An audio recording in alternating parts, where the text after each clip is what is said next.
Hello students, dictation 5 second बाद शुरू होगा।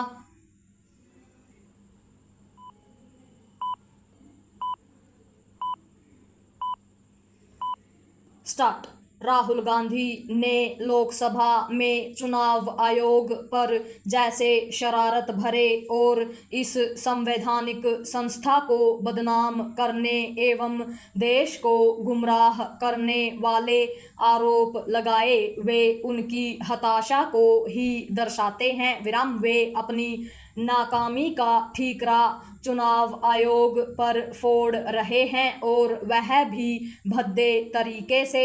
चूंकि उनके ऐसे पुराने आरोप ठहर नहीं रहे, इसलिए वे कुंठित हो रहे हैं। वे हताशा में हद पार कर रहे हैं।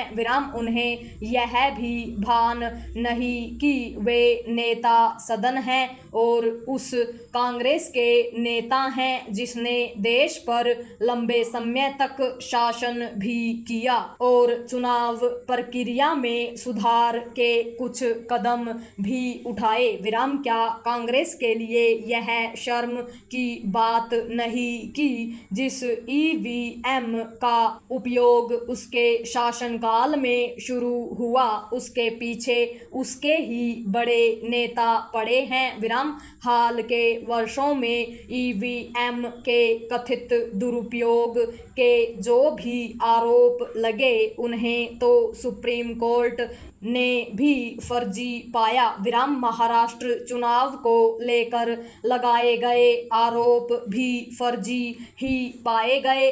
राहुल गांधी ने लोकसभा में चुनाव आयोग के खिलाफ उल्टा सीधा नहीं, उल्टा ही उल्टा इसलिए बोला ताकि सांसद को मिले अधिकारों के तहत उनके खिलाफ कोई कार्रवाई न हो सके। पैरा। यह ठीक है कि चुनाव आयोग ने राहुल गांधी के नितांत झूठे और भारतीय लोकतंत्र की छीछालेदर करने वाले आरोपों का कड़ा प्रतिवाद करने के साथ यह कहकर उन्हें बेनकाब भी किया कि वे किस तरह अपने आरोपों का जवाब सुनने उसके समक्ष उपस्थित नहीं हुए।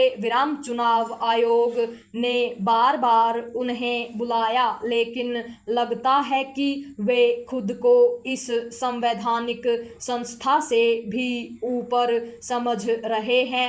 वे गांधी परिवार के सदस्य हैं, लेकिन इसका यह मतलब नहीं कि यह मुगालता पाल लें कि आम जनता उनके शरारत भरे आरोपों को सच मान लेगी। जनता का उनके आरोपों पर भरोसा होता तो चुनावों में कांग्रेस की इतनी दुर्गति नहीं हो रही होती।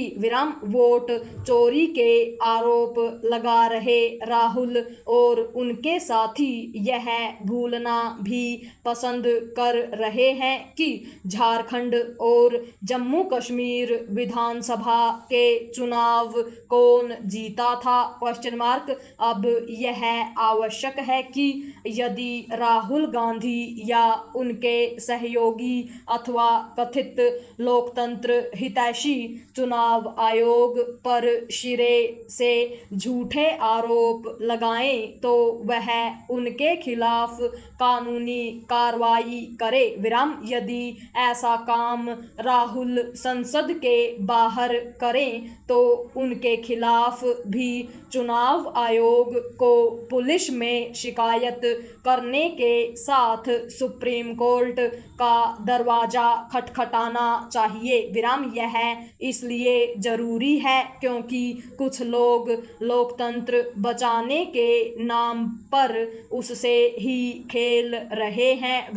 अब यह भी साफ है कि ऐसे लोग मतदाता सूचियों का सत्यापन नहीं होने देना चाहते, भले ही घुसपैठिए वोटर बने रहें विराम। देशद्रोह तो यह है विराम। इस मामले में जनहित याचिकाएं सुनने को आतुर सुप्रीम कोर्ट को भी सक्रिय होना चाहिए पूर्ण विराम।